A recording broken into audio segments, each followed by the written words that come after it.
to be a plane crashed into the South Tower. We had been watching the news, and the first tower had come down. A huge explosion now, raining debris. There is smoke pouring out of the Pentagon. And then once the second tower had come down, we kind of knew that there was something wrong. We started locking down the base because of security protocols, and then the phone started ringing. The explosion shook the house clearly. And then shortly thereafter, I remember Major Chuck Eccles at the time, he got a phone call. I remember him just turning to me and saying, "Hey, can you fly today?" And I'm looking at the TV, just kind of figuring out what in the world could we be doing in the C-130 today. At 4 o'clock that morning, Karina was in desperate need of a liver transplant. Doctors at Texas Children's Hospital received the call. We told Karina's mother that we had a liver. Approximately a half hour after that, in which the airports were closed, we had to go back and tell her that we may not have a liver. The plane scheduled to fly the liver to Houston sits. Tennessee Donor Services' Jill Maxfield contacts the Nashville Control Tower to plead for baby Karina. All these guys were real close by, and every one of them volunteered right on the spot. No questions asked. I remember just saying, absolutely, I could fly. And what do we have to do to make it happen? Let's get this flight plan together and get our crew. We wanted to make sure that one person was saved that day. The significance of the events on September 11th are just, we have never in my lifetime been attacked the way we were that day. This was a Pearl Harbor significant type day. And I think many people were, like myself, were kind of in denial, like this can't be happening. We really didn't know if we could actually do the mission itself, so we had to go through protocols through the Defense Department to see if we can do that, and had to go up to the White House to see if we can get approval for that. We actually didn't get the approval until we were engines running, so when the word came down, we were ready to go. But the only issue was we just didn't know where we were going, or how far, or how long, so we had to load the airplane as if we were going to war.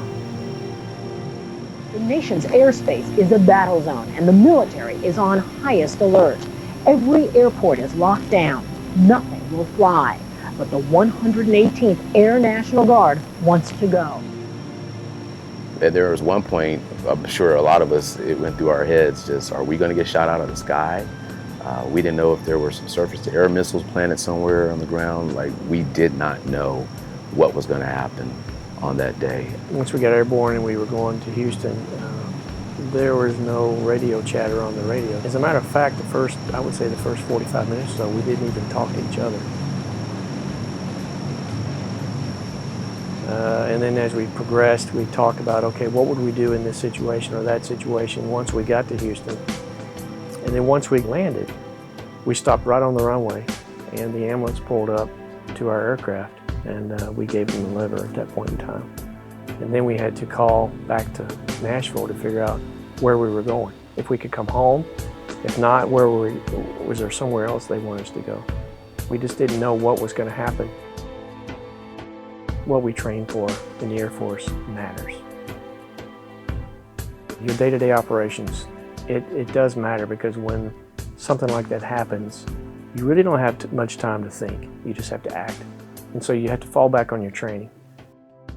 It was great to be a part of such a great team of people and folks that could pull that together in such short notice. There's all the people here in the Tennessee Guard, people from Tennessee Donor Services, all the folks that work for the FAA, all the way up to everyone in those offices in Washington, D.C. that allowed us to take off that day. And I know baby Karina is overjoyed. I actually got an email from her last year. So this was dated September 11th, 2021. Hello, Mr. Howard. I hope you are doing well. This is Karina. And I hope you all know that I'm so grateful for this life. And as I get older, I realize just how incredible this story really is and how incredible the people are. I'm so in debt to all of you, and I always think of you.